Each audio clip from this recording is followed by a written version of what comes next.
दिल्ली के सीएम की भी पेशी हो रही है और दूसरी तरफ पॉलीग्राफ टेस्ट का जिक्र जो हो रहा था वो शशि थरूर की भी पॉलीग्राफ टेस्ट होने की बात की गई है। इन सब के बीच चीन में समझौतों की फेरिस्त जो सामने निकल कर आई है, सबसे पहले हम वो आपको दिखलाते हैं और उसके बाद हम चर्चा शुरू करेंगे। Dealing with each other, two major powers in the region and in the world. And we've actually, in China, there is a tradition of using certain phrases to connote the nature of the relationship. You will see this referred to in the joint statement that India and China, it talks of the re-emergence of India and China as two major powers in the region and the world. And who will be dealing with each other with mutual respect and sensitivity, and who will be taking into account each other's concerns, interests and aspirations. In terms of the relationship again, and this is a very careful choice of words, it is a constructive model of relationship. And what you see in the joint statement is this two major powers dealing with each other. Put those two words in the context of the two major powers. Now, what I'd like to do is to walk you through clusters of issues so that the joint statement has a certain flow, but perhaps this reflects the nature of the discussions a little more accurately. I think there was an overall sense that we needed to move on the outstanding. What I'd like to do is to walk you through clusters of issues so that the joint statement has a certain flow, but perhaps levels of trust. If I can sort of give you again a flavor of the conversation, Prime Minister Modi, for example, said that when it comes to our relationship, there's no question of going back, but standing still was also not an option, and the only way was to move forward. Similarly, today, Premier Lee spoke of the image of our relationship in the past being of adversaries and competitors, and why today we need to credibly project a positive partnership. That sense that today the relationship is poised at a very important juncture where there are possibilities of moving forward, again was felt yesterday by President Xi, who actually quoted Chairman Mao about 10,000 years being too long, and he said, "Seize the day, seize the hour." So there is that sense on both sides at the leadership level that it is possible for the two countries to do more, that the opportunities are there. Yes, we have issues and we must address those issues, but that should not lead us to neglect the possibilities and the opportunities we have. Now, in terms of the bilateral political security defense cluster of issues, there was a fair amount of discussion on the border and on strengthening peace and tranquility on the border. There was an agreement that we should expand the number of border BPMs, the border personnel meeting points. At the moment, we have 4 BPMs in operation. One in Bumla in the eastern sector, in Nathula in the Sikkim sector, Chushul in the western sector, and Kibutu Damai, which was opened recently, in the eastern sector. So we'll be looking in the near future to expand the number of BPMs.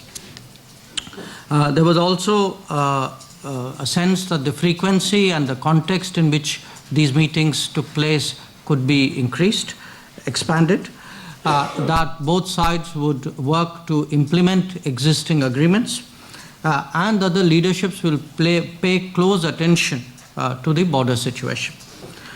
On the defense side, again, there was an agreement that there should be more exchanges and interactions, and the Vice Chairman of the Central Military Commission would be visiting India. Raksha Mantri has been invited to visit China. And there was an initiative that in our military-to-military cooperation, we should focus on HADR, humanitarian assistance and disaster relief.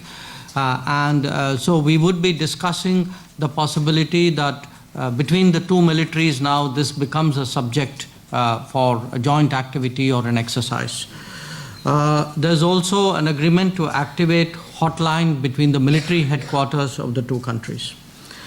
In terms of the political level visits, an important visit that we are expecting soon is from the chairman of the National People's Congress, Chang De-jiang, whom Prime Minister will be meeting soon. So that was the incoming political visit that we are looking at immediately. Moving on, counter-terrorism featured strongly. I think I shared with some of you yesterday that Kabul and Karachi came up in the conversation. So again, the sense that this was a shared threat for both countries and that we needed to work more closely. A new element this time in the visit was the leaders of the regions. So we've created a forum for leaders of regions. The first meeting of that forum took place. As many of you are aware, some chief ministers and mayors are here. And this is in keeping with the government's emphasis on cooperative federalism. Another important development was that we institutionalized a practice between the International Department of the Communist Party and the Ministry of External Affairs. We used to organize visits of chief ministers and party leaders, provincial party leaders. In fact, Prime Minister himself came to China on one of those invitations. So we've today signed an agreement.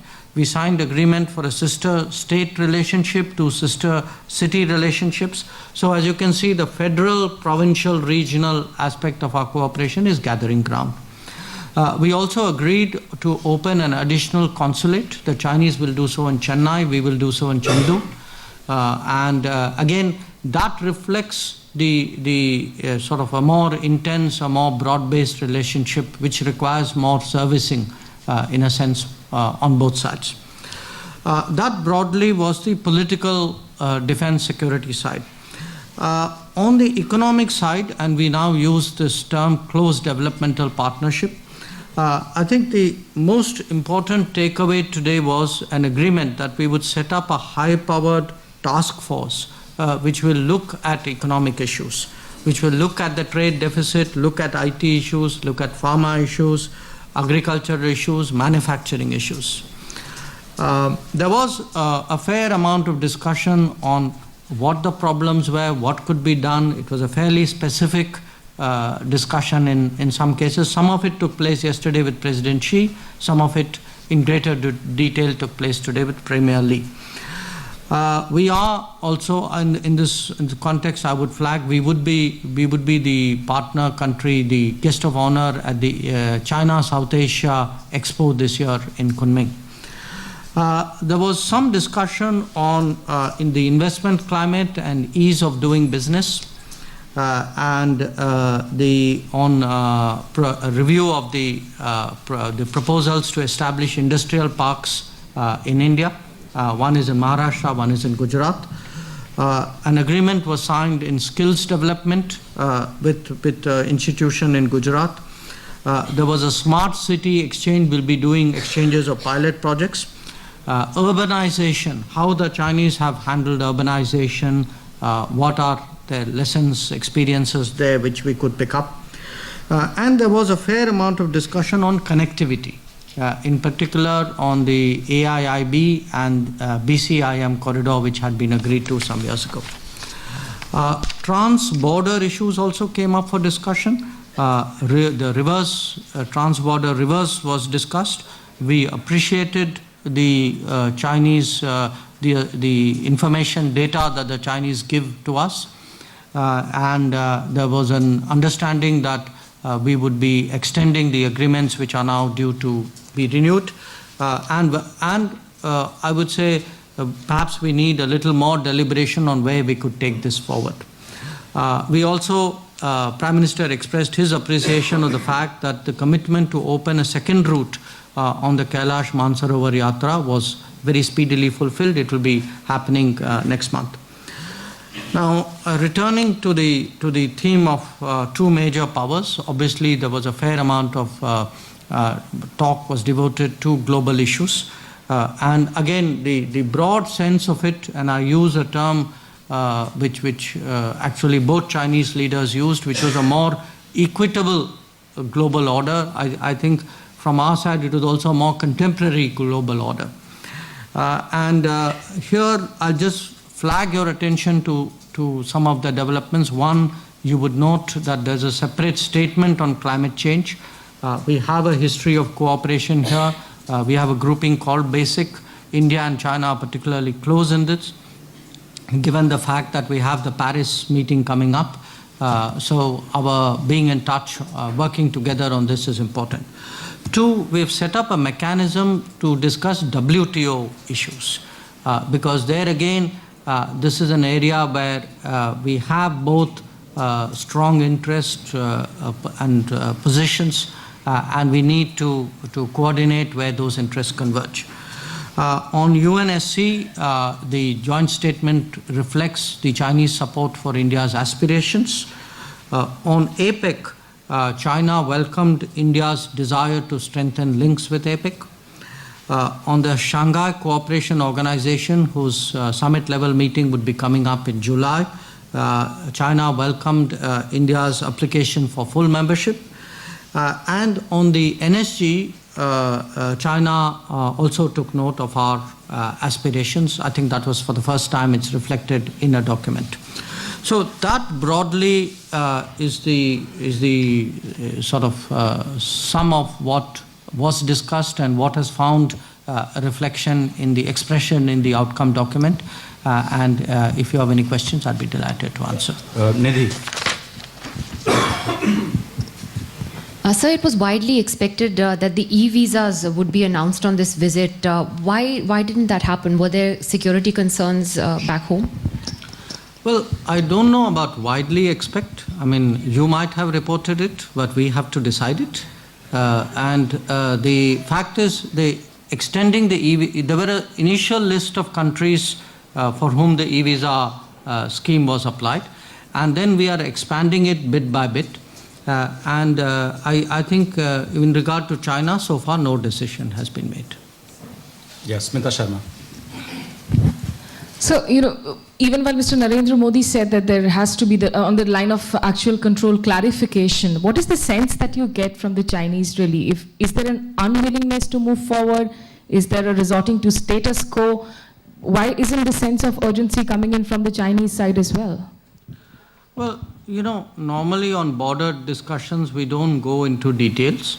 But I think the Prime Minister's own statement to the press today reflected the fact that we felt that the early LAC clarification would help to strengthen peace and tranquility on the border and take the border settlement issue forward. Obviously, their view is not fully in accordance with ours, which is why matters are where they are. But this matter was discussed. So just adding to that question, was there any response from the Chinese side to this when we spoke about the clarification bit? I can only say the issue was discussed. The relevance of LAC clarification was brought out, and there was a fairly healthy discussion on this issue. Shireen.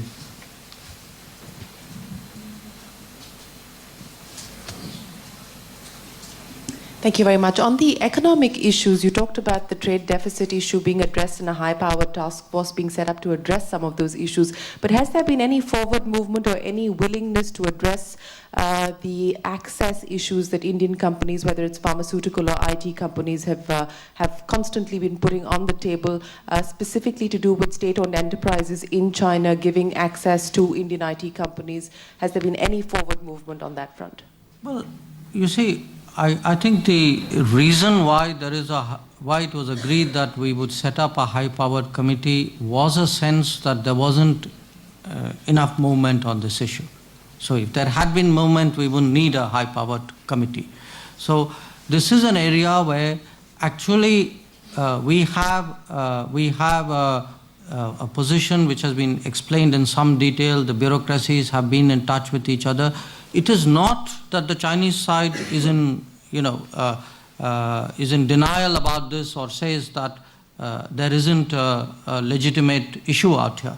I think the challenge for us is when you see a problem, one side has proposed certain ways of how you could do this, but it isn't getting done, or it isn't getting done adequately enough. And that's really why we need that high-level committee. Rahul.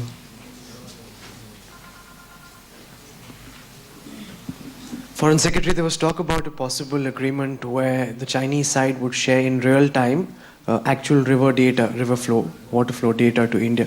Where are we on getting real-time data from the Chinese side? Well, I know that we get data. I've actually, when I went to Tibet some years ago, I actually saw the station on the Sutlej, which I think generates this. But I am not very sure about the real-time part of it. I must confess, I don't want to mislead you, so I don't want to tell you it's yes or a no. But my sense is that there is a time lag here. But I don't think that's the issue with the data. I think the issue with the data is the periodic, the number of days for which the data is made available, because it is given in flood season, and their sense of flood season is different from our sense of flood season. So I think those are some of the gaps which we would like to plug early on. So this is Anjana from Aaj Tak.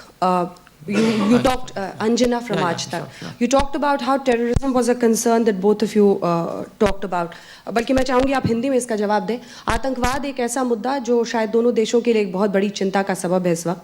उसका जिक्र आपने किया और कहा कराची, काबुल दोनों का जिक्र आया. बातचीत में चीन का आतंकवाद के बारे में उसकी समझ और सोच के बारे में क्या समझ पाया आप? और इसी के साथ इस बातचीत के ज़रिए क्या इस पूरे इलाके में, इस पूरे एरिया में आतंकवाद के ख़िलाफ़ जो मुहिम छेड़नी है उसमें पाकिस्तान की पोजीशनिंग, इंडिया की पोजीशनिंग, चीन की पोजीशनिंग, तमाम मुद्दों पर इस पर कुछ बातचीत हुई? नहीं, देखिए, ऐसा है कि आतंकवाद हमारे लिए तो बहुत बड़ी बात है, और हम लोग काफ़ी सालों से हम लोग जो हैं इस पे हमारी फोकस है. उन्होंने भी, उनके नेताओं ने भी कहा कि उनके लिए भी बड़ी चिंता है.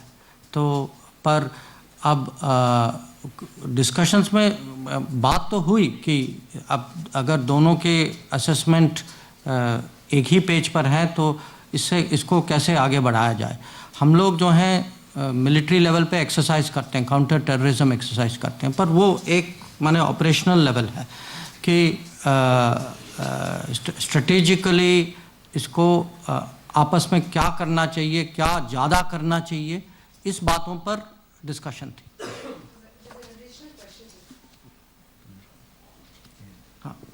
The CCIT, the Comprehensive Convention on International Terrorism, that also came up for discussion. Sir, PoK में चीन के इन्वेस्टमेंट को लेकर भारत में बहुत सारे सवाल उठ रहे हैं, क्या इसका कहीं जिक्र हुआ? The issue did come up.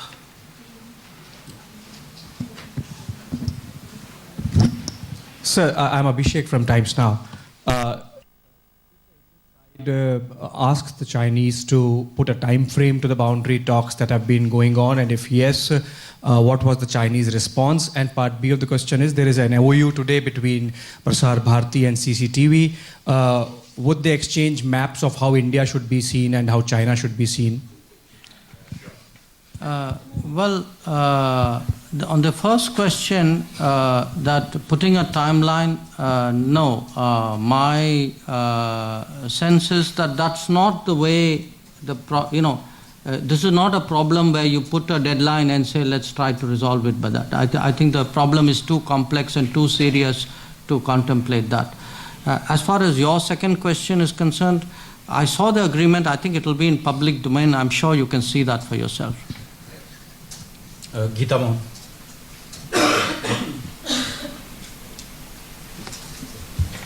So I have the same question on. If you have the same question, you don't need an answer. Similar question. you spoke about Kabul and Karachi attacks and the fact that terrorism was discussed between the two countries. Did India specifically raise the issue of terrorism emanating from Pakistani soil, and the fact that China and Pakistan share great relations? Will China really send that message out to Pakistan, or I don't know whether if I should be using the word, rein Pakistan in ensuring that homegrown terror from Pakistan stops? Look, I'm trying to give you a sense of the discussion. It's normally not done for people to give you a line-by-line readout of conversations. So as a sense of a discussion, I can share with you that yes, the issue of terrorism came up. Yes, we had concerns, which all of you are well aware of. The Chinese also had concerns. They spoke about it as well. Now, if we and the Chinese are discussing terrorism, I mean, most issues have a context and a real life sense to it. So I don't think you need to test your imagination too much in that regard. So I think that's really as much as I can fairly say in public. Kaushik. Sir, you spoke about activating hotline between army headquarters between the two armies. Do you mean that DGMO's hotline? And if yes, what would be the time frame of this activating the hotline? Second, hotlines were also being discussed between Northern Area Commander and the counterpart, and Eastern Area Commander and the counterpart. What is the decision on that? Third, China is reluctant to host our Northern Army commander. He was denied visa 5 years ago. Is there an agreement now that they would be hosting a Northern Area commander? You know, my first answer, my answer to your first question is that the agreement is to have hotlines between the military headquarters. Exactly at what level of the military headquarters, I think, needs to be worked out. But the important thing is it is between military headquarters. We do not have an understanding on hotlines at the command level.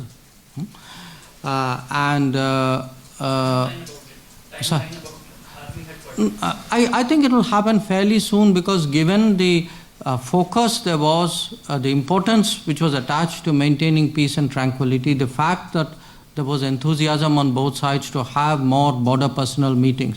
So you can see that the desire to avoid any untoward incidents is very strong on both sides.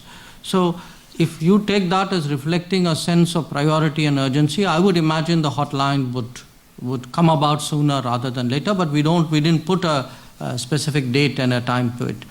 On the Northern Command issue, I think there was a time when there was some hesitation on the Chinese side for some inexplicable reason on accepting visits from Northern Command.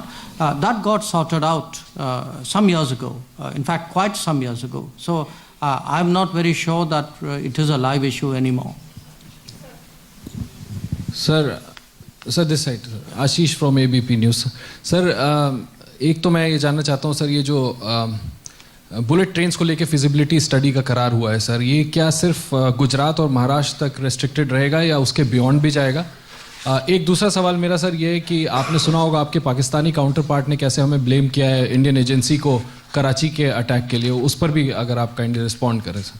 हाँ, नहीं, जैसे मुझे याद है ये जो feasibility study जो high speed का जो है, ये दिल्ली नागपुर सेक्शन का है।